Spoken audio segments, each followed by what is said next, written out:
거품형 반죽하기의 수행 준거에 대해서 알아보도록 하겠습니다. 수행 준거는 꼭 우리들이 알아야 될 것을 표기한 내용이라고 했습니다. 여러분들이 거품형 반죽하기에서 무엇을 공부해야 될지 모를 때 바로 이 수행 준거를 본다고 했습니다. 거품형 반죽 제조 시 제품별로 배합표에 따라서 재료를 확인할 수 있다 했습니다. 우리 전문가가 되려면 재료의 소중함을 알아야 되겠죠. 식재료는 항상 다양하게 나온다는 것을 여러분들이 인지하고 꼭 그때그때 재료에 대해서는 잘 알아두어야 합니다. 다음, 거품형 반죽 제조 시 재료의 특성에 따라서 전처리를 할 수 있다 했습니다. 그래서 재료를 모르면은 그 재료의 특성을 알 수 없고 그 특성을 모르면 쓰기 전 전처리를 할 수가 없습니다. 해서 전처리를 하기 위해서라도 재료에 대해서 공부를 해야 되고 또한 이 재료를 가장 유용하게 쓰기 위해서도 재료에 대한 공부는 꼭 필요하다는 것을 여러분들 기억하기 바랍니다. 다음, 거품형 반죽 제조 시 작업 지시서에 따라서 해당 제품의 반죽을 할 수 있다 했습니다.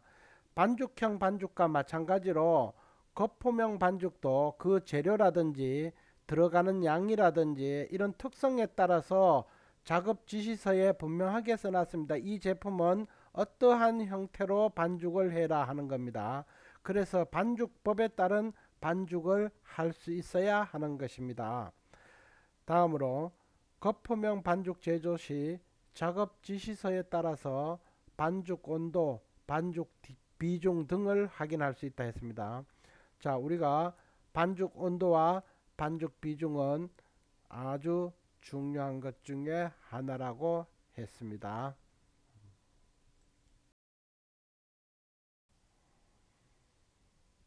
거품형 반죽법의 공리법에 대해서 먼저 알아보도록 하겠습니다. 교재 137페이지입니다. 공리법 반죽에는 더운 반죽과 찬 반죽이 있습니다. 더운 반죽은 달걀을 따뜻하게 해서 반죽하는 방법이고 찬 반죽은 그냥 쓰는 반죽입니다. 먼저 더운 반죽에 대해서 알아보면 달걀과 설탕을 혼합하여 중탕으로 37도씨에서 43도씨 정도 될 때까지 설탕을 잘 녹이면서 따뜻하게 해줍니다. 이때 온도가 지나치게 높아서 달걀이 익어버리면 안됩니다. 익어버리면 거품을 올릴 수가 없습니다. 반죽이 간격을 유지하면서 뚝뚝 떨어질 때까지 거품을 올린 다음에 밀가루를 체질하여 넣고 덩어리가 생기지 않도록 주의하여 혼합을 해야 합니다. 그리고 여기에 유지를 첨가할 때에는 미리 중탕하여서 녹인 후에 온도에 주의하여서 고르게 혼합하여야 합니다. 이 반죽은 고율 배합에 사용되고 달걀의 온도가 높기 때문에 기포성이 좋습니다. 설탕의 용해도가 높아서 껍질색을 균일하게 해주는 장점이 있습니다.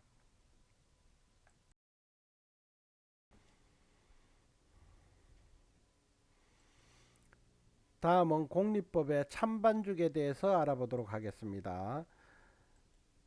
달걀을 중탕하지 않고 그대로 기포를 올린 다음에 밀가루를 넣고 혼합하는 방법입니다. 달걀을 넣어 풀어준 다음에 설탕, 소금을 넣고 거품을 올리게 되면은 그 달걀에 의해서 설탕, 소금이 녹으면서 거품이 올라오게 됩니다. 반죽을 찍어서 떨어뜨릴 때 떨어진 반죽의 무늬 형태가 잠시 유지된 정도에서 밀가루를 넣고 빠르게 혼합해 줍니다. 유지를 첨가할 경우 미리 중탕하여 용해시킨 후에 투입하고 골고루 혼합하여 반죽 제조를 완료하면 되겠습니다.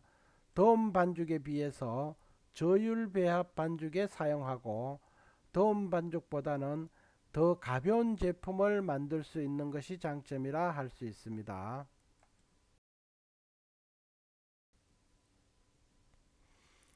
다음은 거품형 반죽법의 변리법에 대해서 알아보도록 하겠습니다. 교재 138페이지입니다. 믹싱볼에 노른자와 설탕 반을 넣고 소금과 함께 믹싱하여 하얗게 될 때까지 믹싱을 계속합니다. 그리고 다른 볼에 흰자와 설탕으로 머랭을 제조합니다. 반죽에 머랭의 3분의 1을 먼저 혼합한 후에 밀가루와 마른 재료를 체질하여 반죽에 넣고 혼합합니다. 다음으로 남은 머랭을 넣고 기포를 조심하여서 가볍게 혼합합니다. 유지를 사용할 경우 녹인 후 뜨겁지 않게 하여 마지막 단계에 투입하면서 가볍게 혼합해 주어야 합니다. 거품을 최대한 살려주는 방법입니다. 이 방법은 주로 냉가류나 쿠키, 부드러운 스펀지 케이크 등을 만들 때 사용하는 방법이다. 이렇게 생각하면 되겠습니다. 거품형 반죽법의 단단계법에 대해서 알아보도록 하겠습니다. 단단계법은 한꺼번에 반죽한다는 방법으로 건조 재료, 액체 재료 등을 모든 재료를 믹싱볼에 넣고 기포하는 방법으로 이때 반드시 유화제가 필요한 겁니다. 여러분들 이제 유화제가 뭔지는 알겠죠? 유화제는 기름과 물의 성분을 고르게 혼합해 주는 제재를 얘기하는 겁니다. 이 유화제는 화학적인 성분이기 때문에 인체에 너무 많이 쓰면 해로울 수도 있을지도 모르겠습니다. 그래서 주의해서 꼭 필요량만 사용하는 것이 좋겠습니다. 시간을 절약할 수 있는 장점이 있어서 점차 많이 이용되고 있습니다. 그리고 이 스펀지는 이렇게 치면 아주 부드러운 스펀지를 얻을 수 있는 것도 하나의 장점이라 할 수 있습니다.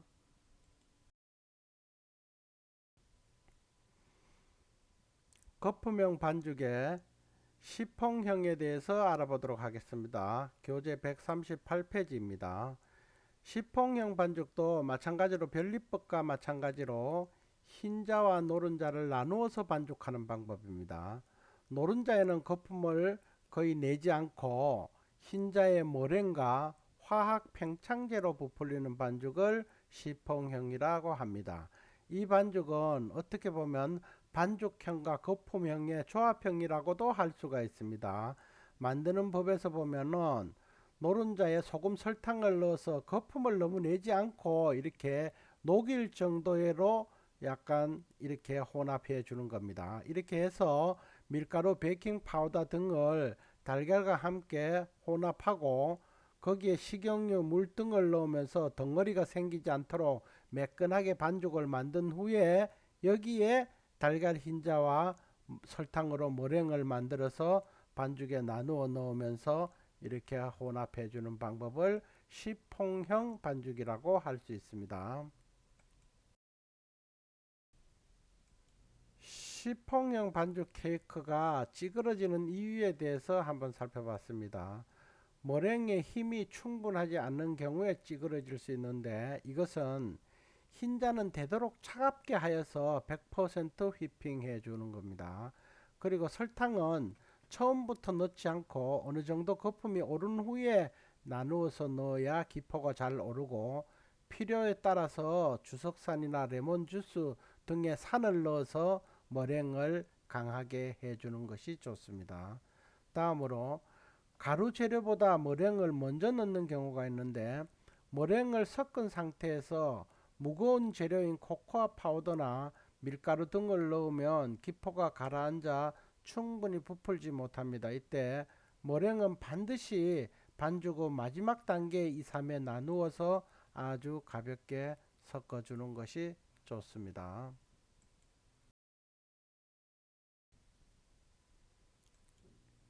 시퐁형 케이크가 찌그러지는 이유, 다음 이유를 보면 틀을 뒤집지 않고 그대로 식힌 경우라고 할 수 있겠습니다. 조그마한 충격에도 조심해야 하고 틀을 뒤집지 않고 그대로 식히면 제품의 무게를 견디지 못해서 급격히 주저앉게 됩니다. 제품과 틀 사이의 급격한 온도 변화로 더욱 많이 쭈그러들 수 있는 것입니다.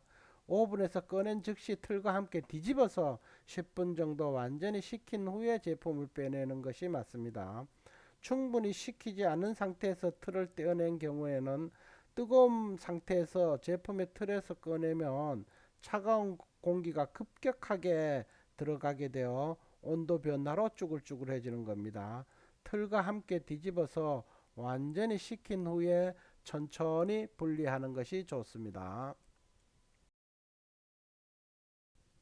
다음 거품형 반죽의 제노아즈법에 대해서 알아보겠습니다. 이것은 꼭 구분할 필요는 없는데 이렇게 제노아즈라 그래서 이탈리아 제노아에서 나온 스펀지 케이크라 해서 이렇게 부르고 있습니다. 버터를 녹여서 넣는 반죽을 제노아 스펀지라고 합니다. 그래서 이것도 그냥 참고로 여러분들이 알아두기 바랍니다. 이것은 100% 스펀지 그래서 달걀 100%에 설탕 100%, 방역분 100% 이렇게 하는 방법이 있고 75% 달걀 대비 75%의 설탕과 방역분을 넣는 스펀지가 있고 또 달걀 대비 50%의 설탕과 방역분을 넣는 스펀지가 있다 하는 정도로만 여러분들이 알아주고 교재 139페이지를 참고하시길 바랍니다.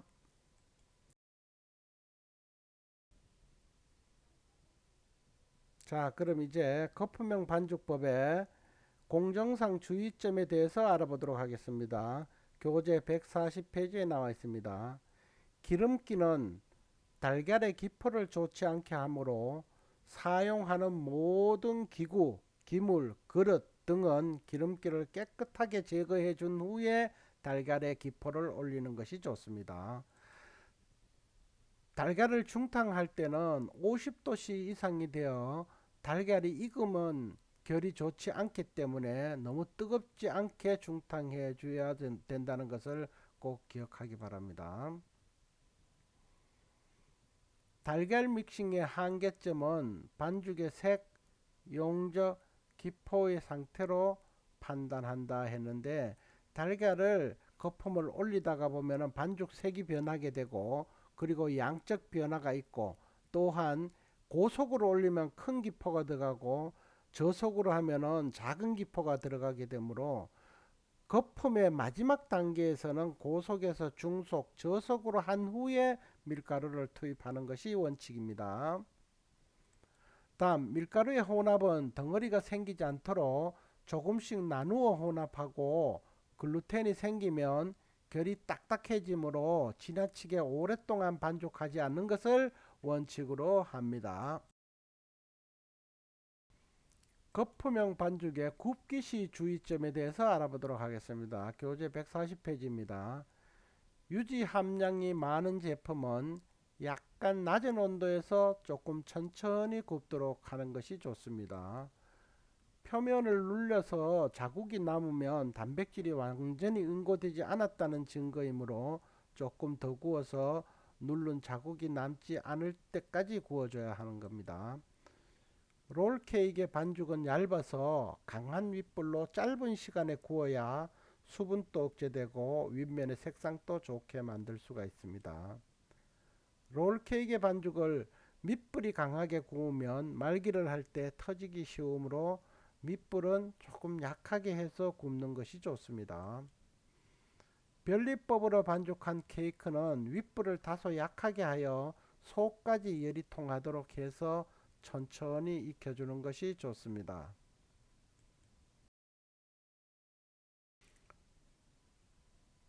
다음은 거품형 반죽법의 반죽 시 부재료의 배합에 대해서 주의점을 얘기하도록 하겠습니다. 교재 141페이지입니다. 거품형 반죽은 계란의 거품성을 이용하기 때문에 무거운 재료, 즉 코코아라든지 초콜릿 같은 그런 무거운 속재료를 가지고 반죽할 때 아주 주의해서 혼합해야 된다는 것입니다. 먼저 코코아를 알아보겠습니다.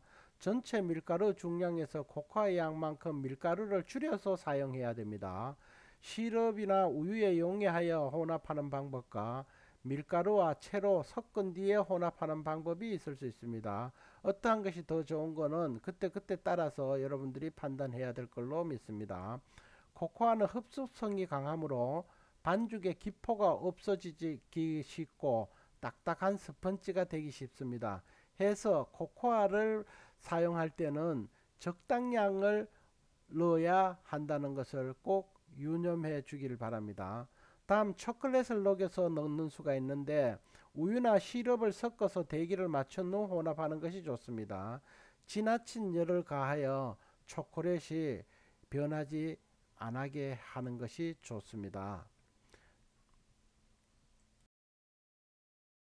자, 이어서 부재료에 대해서 한번 더 주의점을 알아보도록 하겠습니다. 커피는 소량의 커피는 더운 물에 녹여서 반죽 무게의 2, 3%만 사용하는 것이 좋습니다. 카라멜을 소량 첨가하여 착색에 도움을 줄 수 있지만 너무 많이 넣으면 풍미가 변하므로 가능하면 카라멜은 사용하지 않는 것이 좋습니다. 마치펜이나 너트 페스츄리 등 변리법으로 반죽할 때는 달걀 노른자와 함께 혼합하는 것이 좋습니다. 덩어리를 잘 풀어준 후 가라앉지 않게 해야 됩니다. 마치펜이나 너트 페이스트 같은 것은 무거운 반죽 중에 하나니까 어떻게 하면은 반죽이 가라앉지 않고 잘 혼합될 수 있을까 좀 생각해서 반죽하는 것이 좋겠습니다. 다음 견과류들 분말로 된 것은 밀가루와 함께 채로 쳐서 혼합하면 되는데 분말이 아닌 것은 밀가루보다 먼저 반죽에 첨가하여서 가라앉지 않게 여러분들이 해주는 것이 좋습니다.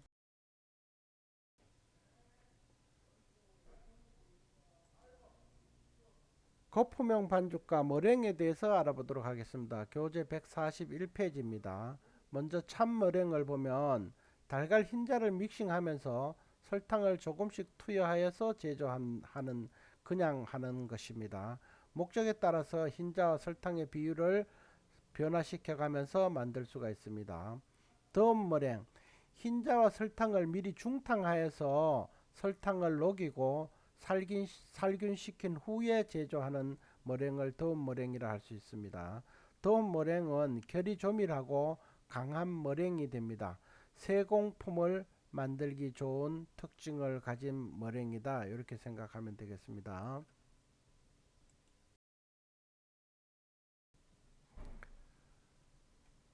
거품형 반죽법의 머랭에 대해서 조금 더 알아보도록 하겠습니다. 이탈리안 머랭이라는 아주 중요한 머랭이 있습니다.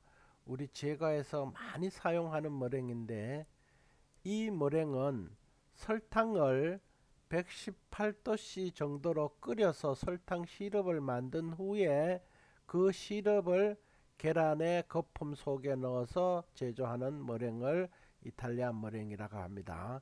이 머랭은 왜 중요하냐 하면 제과에서 바로 냉과 제품을 만들 때 바바로아라든지 무스 케이크 같은 것을 만들 때 이 이탈리안 머랭을 사용해서 만드는 겁니다.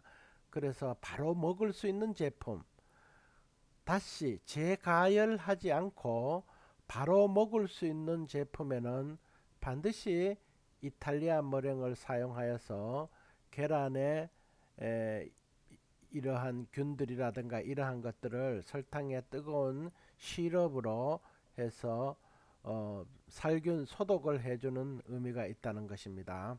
그래서 이 이탈리안 머랭은 볼륨이 지나치고 거친 감이 있어서 자잘한 세공예품에는 부적절하지만 바로 무스라든지 찬 제품을 만들어 먹을 때는 반드시 이렇게 이탈리안 머랭을 사용해야 된다는 것 여러분들 기억하기 바랍니다. 그리고 한 가지 더 스위스 머랭에 대해서 알아보면 스위스 머랭은 더운 머랭과 찬 머랭을 섞어서 만드는 겁니다. 흰자의 3분의 1과 설탕의 3분의 2 그러니까 많은 설탕 양과 흰자의 조금 양으로 더운 머랭을 만들었다가 좀 더 강하게 레몬 주스라 이런 게 첨가해서 만들어 놓고 나머지 흰자와 설탕으로 찬 머랭을 만들어 가지고 두 가지를 섞는 것을 스위스 머랭이라 합니다. 이러한 머랭은 수분 증발로 하루쯤 두었다가 쓸 수도 있고 구우면 강택이 나는 머랭으로 사용하기 때문에 유용하게 쓰일 수가 있습니다. 무엇보다도 여러분들이 머랭 하면은 이탈리안 머랭과 그리고 더운 머랭에 대해서는 꼭 알아두기 바랍니다.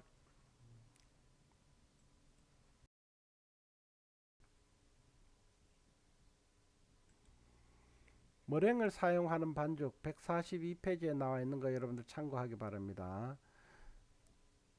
제노아즈 블랑슈 해서 더운 머랭을 채로 친 마른 재료를 혼합하여 약한 불로 구워낸 것을 프랑스에서 사용하고, 엔젤 케이크, 화이트 케이크라고 하고, 참머랭에다 가루를 첨가하여 과즙도 첨가하고 해서 150도씨로 구워내는 것을 말한답니다. 자파나이즈 맛에는 독일에서 참머랭에다 아몬드 가루를 섞어서 160도씨에서 빠르게 구워낸 것을 자파나이즈 맛이라고 한답니다.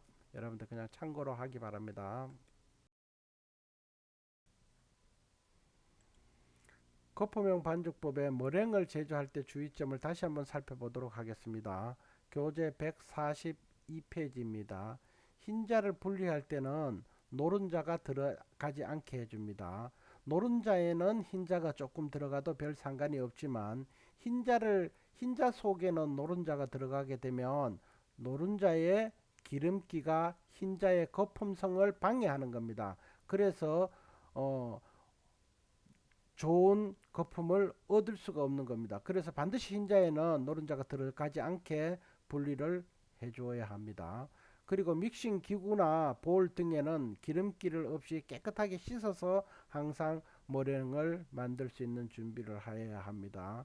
그리고 반죽을 할 때 처음에는 빠른 속도로 하고 나중에는 속도를 줄여서 기포를 작고 고르게 하여야 단단한 머랭이 된다 했습니다. 여러분들 반죽 속도가 빠르면은 큰 기포가 형성된다 했습니다. 그래서 고르게 작고 단단한 기포를 만들게 하기 위해서 반죽의 속도를 중저속으로 해서 고르게 기포를 만든 후에 밀가루 등 다른 재료를 섞어서 반죽할 수 있는, 그렇게 해야만이 단단한 머랭을 만들 수 있는 겁니다.